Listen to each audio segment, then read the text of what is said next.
It ain't the left side or the right side, then it must be the FinSide. It ain't the left Thank side. you, Solo D. Welcome to another episode of On the FinSide here with Kat and Paul. Follow us on Facebook, Twitter, Spreaker, iTunes, YouTube, iHeartRadio, and Spotify. Check out our merch store on thefinside.threadless.com. The Dolphins coaching search has entered its second week, and the candidates are starting to dwindle. But based on some whispers, it's starting to sound like there's a little bit more clarity. But before we dive into who may be the next coach for the Miami Dolphins based on what we're seeing and hearing out there, let's go through the candidates and where they've landed so far, including a very important one, too. So there were 8 coaching vacancies over the NFL. 6 of those 8 coaches have been hired at the time we're recording this show. The Broncos hired Vic Fangio, a coach that we were very interested in, the former Bears defensive coordinator. The Browns promoted offensive coordinator Freddie Kitchens, which is very popular. Bucks, a big coup, getting Bruce Arians out of retirement for a swap of late-round draft picks. For the Green Bay Packers, they hire Titans offensive coordinator Matt LaFleur. The Cardinals make Cliff Kingsbury their head coach after he had just weeks earlier accepted a coordinator role with the USC. That leaves now 3 head coaching vacancies, but now we're down to 2 because the Miami Dolphins former head coach Adam Gase, that little Benedict Arnold, and I got to tell you, Paul, my wife was giddy about this because we're sitting there in the kitchen and she grabs my phone because I get all the Dolphins alerts sent. So she knew that Adam Gase was the coach of the Jets before I did. So she's going to hold that over my head for till the end of time. But what was your first reaction when you found out that Benedict Arnold, Adam Gase, crossed over to the dark side and became the head coach of the New York Jets? Well, the funny thing is I think Rachel knew before both of us because I found out when I got a message from both you and my father that Gase got hired. But my immediate reaction was I got all giddy too. And, you know, I can't wait for the MetLife takeover this year because I have a funny feeling for the first time ever at a MetLife takeover, Dolphins fans and Jet fans will be unanimously shouting G-A-S-E sucks during the game, which it'll be the first time ever that the entire stadium, both sides, are chanting the same thing. But, you know, I look at it as, God, you look at some of the former Dolphins, whether you agree with them leaving or not, guys like Jarvis Landry, guys like, what's his face there? Parker, Jordan Phillips. I mean, you go down the list.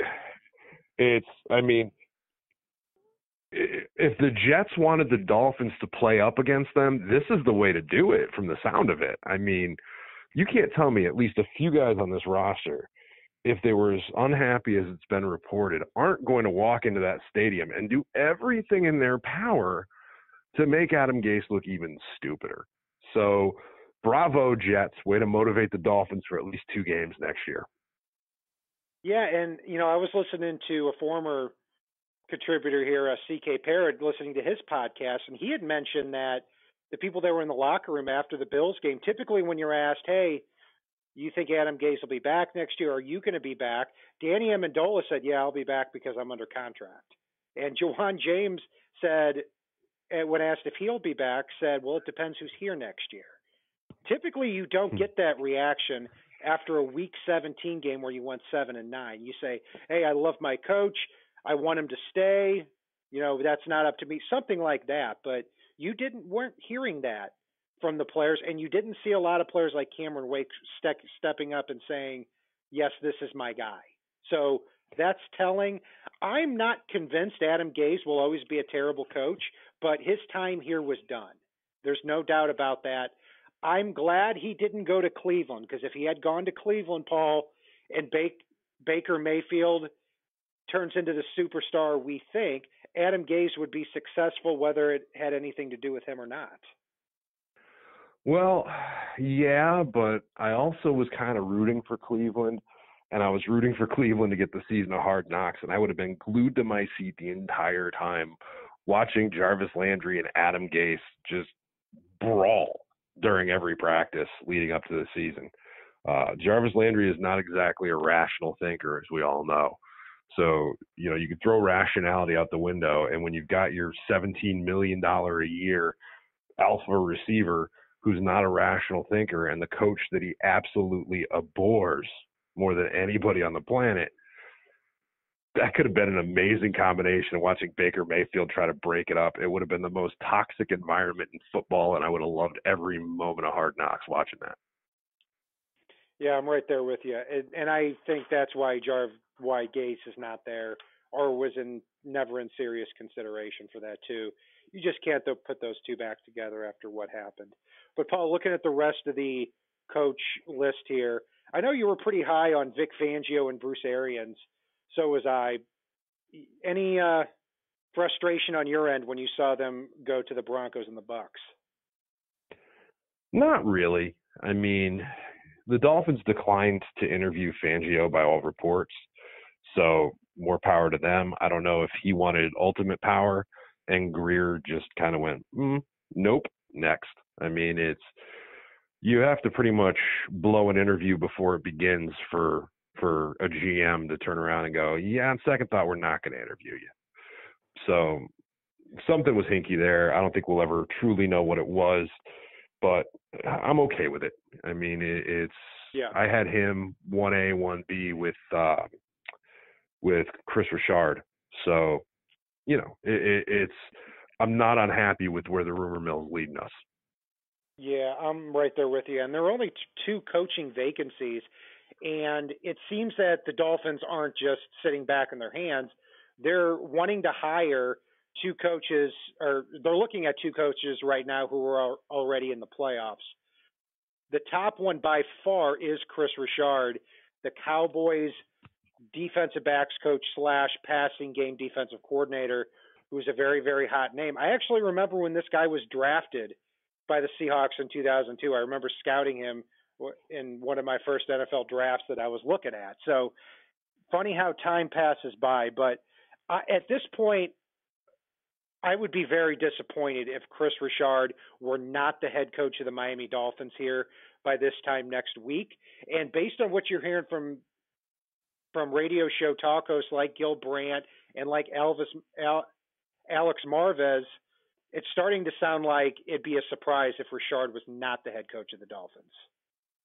It completely would be, and there's a lot of reasons to like the Richard move. It sounds like he was kind of a scapegoat fire in Seattle after they dropped a little bit, and Pete Carroll just wanted to shake up his staff, which is fine. You're going to be hard pressed to find a good coaching candidate that hasn't been fired from somewhere. Let's face it. I mean, I'm okay with that. What he did with the Dallas secondary is something that, let's face it, we've been wanting to see from a defensive coordinator anyway, and for a really long time, and really on the offensive side of the ball.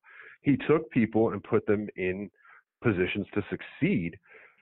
And the example I'll use is Byron Jones, who was put at safety for a couple of years, was kind of meandering about, looking like a draft bust. I know he's a guy out of Connecticut. But then he moved him over to corner this year, which was an astronomically good move. Suddenly he's, an all-pro corner, at least all-pro level. He allowed one touchdown this season on a superhuman effort, and that's it. I mean, it's, and that's just an example, but it's how he puts his players in position to succeed that I'm most excited about with Richard. And he plays aggressive, which we haven't had an aggressive Miami coach in – I'm just going to go with on that because 20 years, Shula maybe, I'd say. Yeah. Everybody else has been a snoozer. I mean, what I like about Chris Richard is that he's a yeller, and I want a yeller in here, somebody who's going to get in the faces of his players instead of drawing doodles sitting on the bench after your offensive guard just committed his third penalty in a row. So I'm very excited about this. And what you were saying about Byron Jones is absolutely correct. This was a guy who I know you weren't incredibly high on coming out of UConn, and nobody's seen more UConn football than you when he came out as a rookie, but he was a very good athlete. And then this past year, they moved him from safety to cornerback. He did make the Pro Bowl, and he made the Pro Bowl, I believe, with no interceptions, which speaks more to how well he played. But even beyond Byron Jones, the rest of that secondary is made up of a lot of second and third round picks and journeymen. I mean, their second cornerback is, I believe, Anthony Brown, a former sixth rounder, Chidobe Awuzie, a former late second rounder, and Jordan Lewis, a former early third rounder. And these guys were just taken over the past couple of years. So he melded that unit together very, very well. And their safeties are Jeff Heath, who is a journeyman, or excuse me, not a journeyman, but a backup type and a special teamer that's played pretty well, and Kayvon Frazier, so a former sixth-round pick. So he blended this unit very, very well together, but that pales in comparison to when he was hired with the Seahawks. He was hired by the Seahawks in 2010, and in that year they draft Earl Thomas in the first, Cam Chancellor in the fifth round. That following year, Chris Richard is promoted to cornerbacks coach, and they draft Richard Sherman.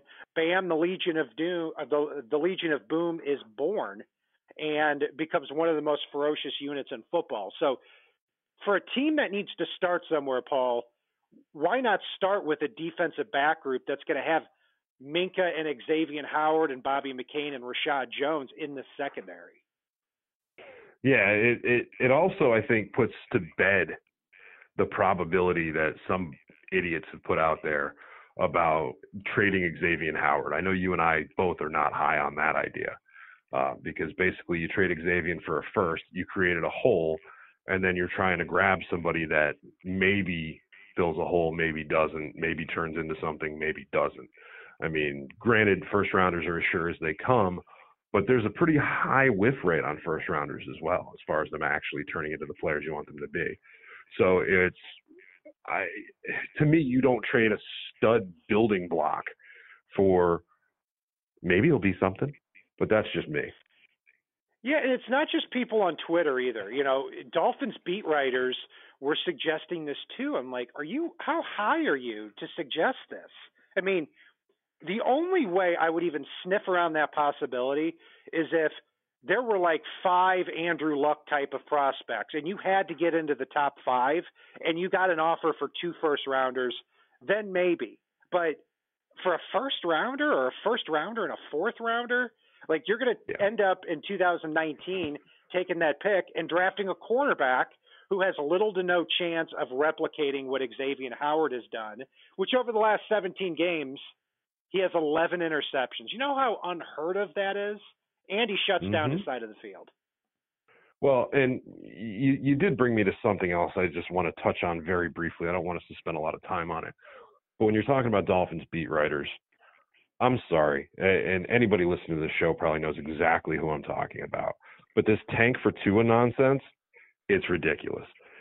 If the commissioner's office and the front office of the NFL, which is responsible for protecting the integrity of the game, even got so much as an inkling of the fact that Miami was actually tanking to get the first overall pick or a top 5 pick and intentionally losing ball games, I got news for you. They're not going to have that first round pick. They might not even have the second round pick because it's one of the most egregious things in football. It's what got Pete Rose banned from baseball, was betting on his games, and that's essentially what you're doing, is betting on being able to get Tua. And you're not going to have that draft pick if you're tanking, and if you don't think anybody's going to tell them, look at Bountygate, something that definitely was a huge benefit to those players on the Saints, and somehow a few of the guys still spoke out.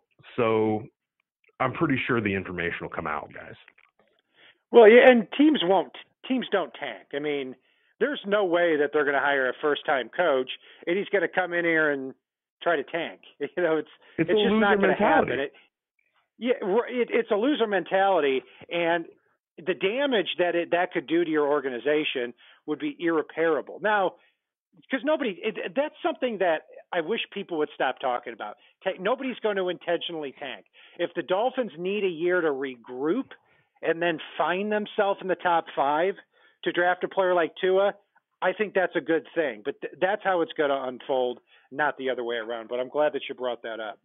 So, Paul, the other two coaching candidates that have been talked about are Brian Flores, the de facto defensive coordinator, as they're calling him, for the New England Patriots.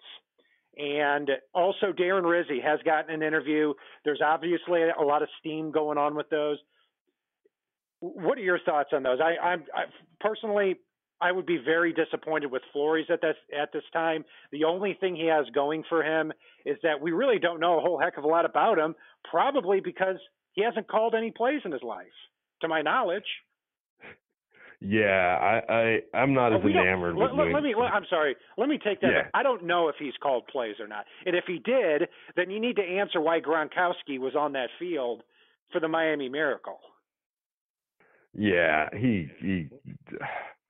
I'm so tired of Patriots head coaches getting these gift jobs for basically just watching Bill Belichick run a team.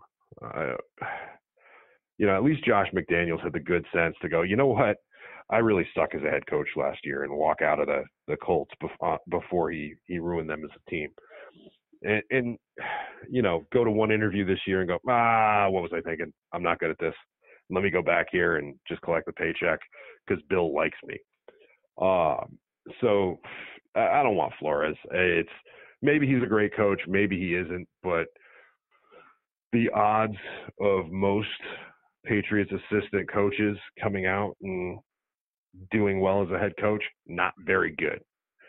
As far as Darren Rizzi goes, the way that this whole thing has unfolded, it just feels like an appeasement to interview him, which is unfortunate because I do like Rizzi.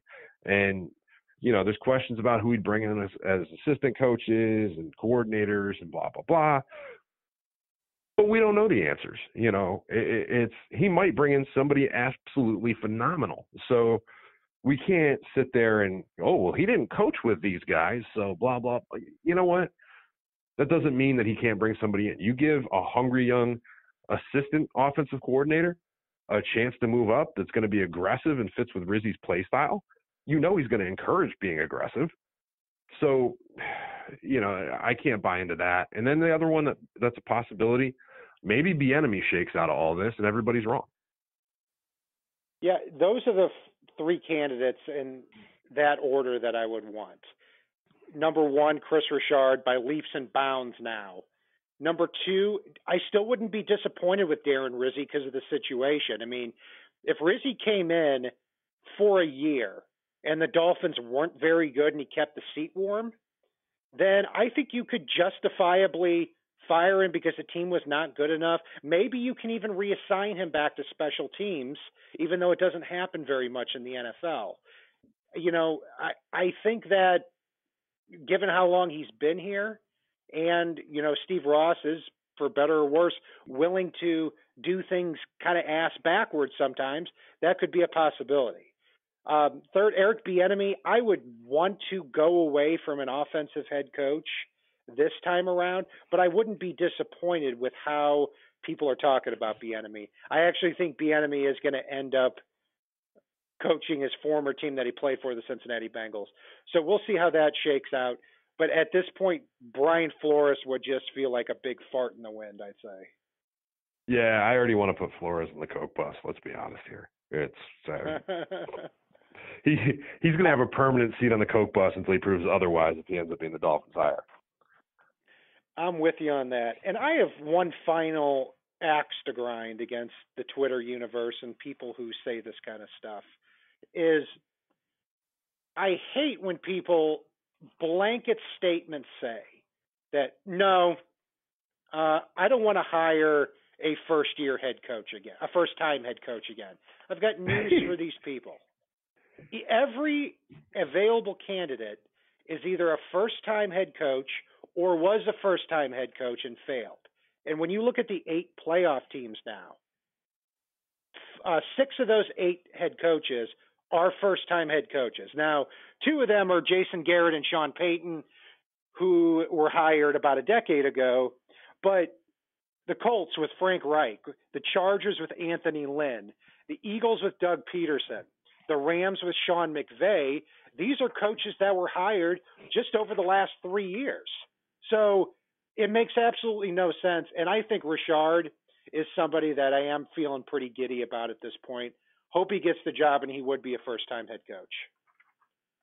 Yeah, no, it's an utterly ridiculous thing. I mean, and one thing that I actually meant to mention is the fact that, and I'm going to quote Travis Wingfield here, who, also had such a good idea with this that he got plagiarized after the fact, which was great. But all the guys that Miami's looking at are supposedly teachers, which you look at what Richard did with that secondary full of journeymen, and he taught them how to be a cohesive unit. He taught them to play better football.